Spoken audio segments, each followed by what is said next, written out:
Today our topic is cytogenetics. Cytogenetics of human chromosomes और karyotype concept इसी के अंदर आता है. यही जो टॉपिक है इसी के अंदर कैरियोटाइप कॉन्सेप्ट भी कवर होगा.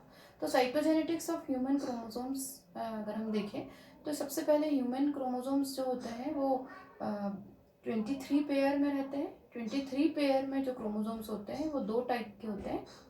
एक ऑटोसोम होते हैं जो 22 पेयर होते हैं, 22 पेयर, और 1 पेयर जो होता है वो सेक्स क्रोमोसोम होता है. फीमेल में XX होते हैं, मेल में XY होता है. तो ये तो नंबर की बात हुई. अगर हमको क्रोमोसोम की लेंथ देखना है, उसकी शेप देखना है, नंबर देखना है, और प्लस ये देखना है कि उसमें जो आर्म होती है, एक्चुअली क्रोमोसोम जो होते हैं वो डिफरेंट टाइप के होते हैं. क्रोमोसोम का जो लगभग मिडिल का पोर्शन होता है वो सेंट्रोमियर होता है. सेंट्रोमियर की पोजीशन के हिसाब से क्रोमोसोम जो होते हैं वो हम उसको डिफरेंट टाइप में डिवाइड करते हैं. जैसे मेटासेंट्रिक अगर हमने बोला तो मेटासेंट्रिक क्रोमोसोम जो होते हैं वो बिल्कुल उसकी आर्म, उसका जो सेंट्रोमियर होता है एकदम बीचों बीच होता है, जिससे कि उसकी दोनों आर्म जो होती है वो इक्वल हो जाती है. तो इस तरह से उनका जो आर्म रेशो है प्लस सेंट्रोमेरिक इंडेक्स, एक टर्म आता है सेंट्रोमेरिक इंडेक्स. सेंट्रोमेरिक इंडेक्स उसका एक फॉर्मूला होता है. उसमें हम short arm length, short arm जो भी लेंथ होती है उसको टोटल क्रोमोसोम लेंथ से डिवाइड कर दें तो वो सेंट्रोमेरिक इंडेक्स आता है. ये सारी चीज़ें अगर हमको पता लगाना है तो उसके लिए हम करते हैं कैरियोटाइप. उसके लिए हम कैरियोटाइपिंग करते हैं और फिर जो हम अरेंजमेंट करते हैं क्रोमोसोम का, उनकी लेंथ, उनकी और जो शेप है, साइज है, उसके हिसाब से हम उनका जो अरेंजमेंट करते हैं उसी को हम कैरियोटाइपिंग बोलते हैं. और जो क्रोमोसोम होता है उसकी शॉर्ट आर्म जो होती है वो P होती है और जो लॉन्ग आर्म होती है वो Q होती है. ठीक है. इसी तरह से जब हम इसका एक ग्राफिकल रिप्रेजेंटेशन करते हैं कैरियोटाइप का, अगर हम एक ग्राफिकल रिप्रेजेंटेशन करेंगे कैरियोटाइप का तो उसको हम ईडियोग्राम कहते हैं. ईडियोग्राम का मतलब होता है ग्राफिकल रिप्रेजेंटेशन ऑफ कैरियोटाइप. तो कैरियोटाइप में हम 2-3 चीज़ों पे फोकस करते हैं.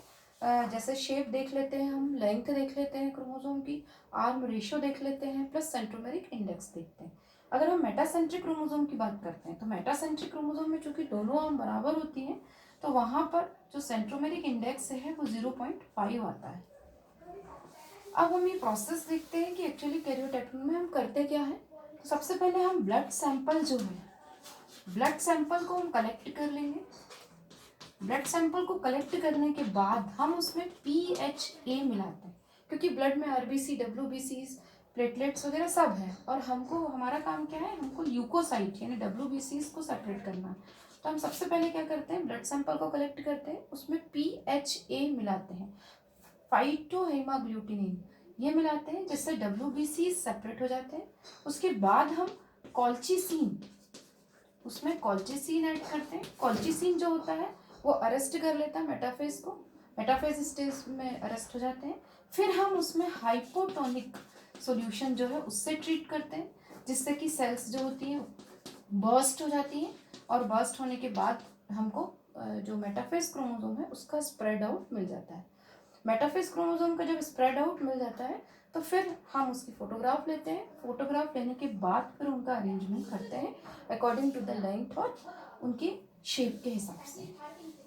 तो इसी को हम, ये कैरियोटाइपिंग की मेथड है जिसमें हम ब्लड सैंपल कलेक्ट करेंगे, PHA मिलाएंगे, WBCs को अलग करेंगे, WBCs को अलग करने के बाद उसको WBCs को कल्चर मीडिया में ग्रो करेंगे.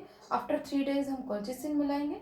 कॉल्चिसिन मिलाने के बाद हम उसमें हाइपोटोनिक सॉल्यूशन से उसको ट्रीट करेंगे, जिससे सेल्स बर्स्ट हो जाएंगी और मेटाफेज क्रोमोसोम स्प्रेड आउट हो जाएगा.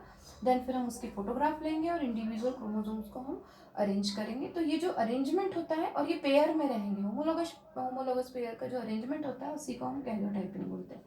और जो इस तरह का अरेंजमेंट हमको मिलता है उसको हम कैरियोटाइप कहते हैं. तो जो इस तरह का अरेंजमेंट और सब देखने के बाद ह्यूमन क्रोमोसोम जो है उसको हमने 7 ग्रुप में डिवाइड किया हुआ है, 7 ग्रुप में. और वो ग्रुप के नाम है ABC, बिल्कुल अल्फाबेटिकल ऑर्डर में है, ABCDEFG।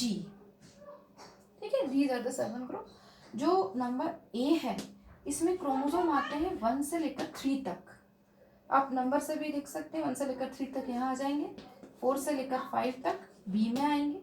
सी जो है उसमें 6 से लेकर 12 प्लस, ये बात ध्यान रखना है कि एक्स जो होता है, एक्स क्रोमोसोम, फीमेल में मेल में एक एक्स क्रोमोसोम होगा, फीमेल में 2 होंगे, तो ये सी में आएंगे। उसके बाद का नंबर क्या है, डी है, डी में 13 to 15 हो जाएंगे। ई जो है उसमें 16 to 18 हो जाएंगे। एफ जो है उसमें 19 to 20 हो जाएंगे। और अब बचे 21, 22 एंड वाई क्रोमोसोम बचा, तो ये आ जाएगा आपका जी में।